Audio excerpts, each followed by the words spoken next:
Quand tu as un petit capital, voici exactement comment tu dois prendre tes trades. Ne va pas faire comme les experts qui ont déjà un gros capital, parce que toi, en tant que trader qui n'a pas de capital, mais qui sait quand même ce que c'est que le trading, qui sait quand même trader, ton premier objectif doit être de te constituer un bon capital.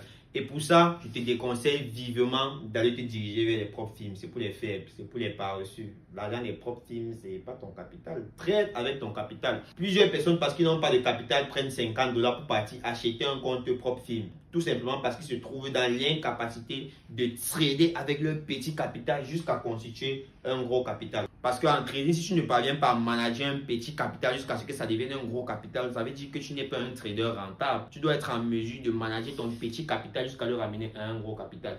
Pour ça, donc, il y a les choses que tu ne dois pas faire. Les erreurs que les gens qui ont des gros capitaux peuvent se permettre de faire, que toi, tu ne dois pas faire, parce que ton objectif n'est pas seulement de gagner, mais de pouvoir avoir un grand capital afin de pouvoir maintenant courir de risques plus mesurés. Parce que 100% de 10 000 dollars est largement supérieur à 1000% de 50 dollars. Donc, sans plus tarder, voici comment tu dois trader. Dans une situation comme ça, par exemple, un trader expert, un trader qui a déjà son bon capital, etc., va peut-être venir, puisqu'on est bien clair que, bon, là, on a un W, ça ne se discute pas. Lui, il va peut-être venir faire son setup, se placer comme ça, entrer en position, et il va faire combien, quel pourcentage? Ici, on est à 40%. Avec un levier de 20, on est à 800%. 800% de performance sur ce setup-ci, avec un levier de 20. Toi, en tant que quelqu'un qui n'a pas de capital, si tu prends le même setup avec ton capital de 50 dollars, ça va tout simplement te faire avoir un profit de 400 dollars. 400 dollars seulement pour un truc qui te donne 800% de profit. Tu vois que c'est très faible. Pourtant, puisque tu es un bon trader quand même, c'est juste que tu n'as pas le capital. Ici, tu aurais pris deux positions avec le même levier. Ça t'aurait fait plus de profit. Je t'explique. On est bien sur un grand W, ça se présente bien. Mais même à l'intérieur, on voit quand même un petit W qui se présente aussi bien. Donc déjà, une raison pour prendre ton setup-ci et mettre le TP là quelque part ici, sur cette ligne-ci. Notre setup ici nous donne quoi? Nous donne 18%.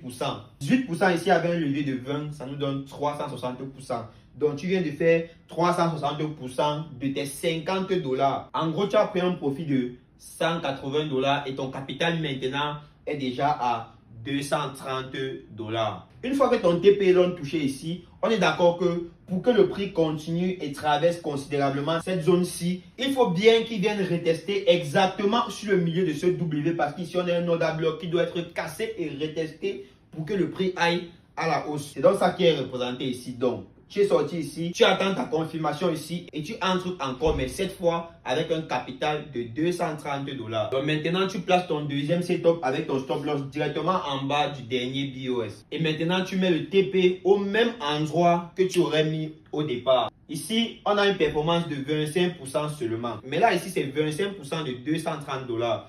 Avec 25%, un effet de levier de 20, on a une performance de 500% au total, ce qui nous fait clairement un profit de 1150 dollars. Ça veut dire qu'à la fin de ce trade, tu te trouves avec un capital de 1150 dollars plus 230 dollars, ce qui te fait 1380 dollars. Pourtant, si tu avais juste pris le trade ici, mettre ton TP ici avec un capital de 50 dollars pour avoir une performance de 600%, tu aurais gagné 300 dollars de profit. Tu vois que c'est une performance gaspillée. Donc, quand tu as un petit capital, trade avec la mentalité de quelqu'un qui a un petit capital. C'est de la puissance de l'intérêt composé. Ne prends pas tes trades comme tous les autres vont prendre les trades. On est d'accord qu'un graphique ne quitte jamais du bas vers le haut sans faire de retest, sans faire de BOS. Donc, tu dois donc te servir de ces BOS là bien calculés, prendre un risque bien mesuré. Et là où les gens prennent un setup, tu t'arranges à prendre deux bons setups dans le même intervalle. Voilà comment tu dois faire pour multiplier ton capital. Tu vois qu'avec 50 dollars sur ce petit mouvement-ci, tu es déjà à 1380 dollars. Donc, tu n'es plus compté parmi les gens qui ont des petits capitaux.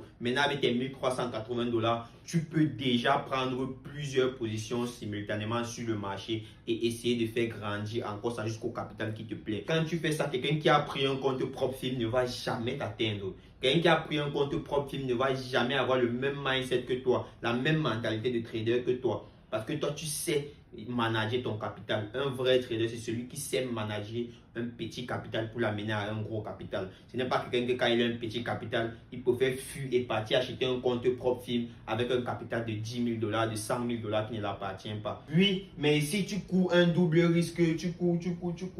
On est là pour courir les risques. Le trading, c'est le risque.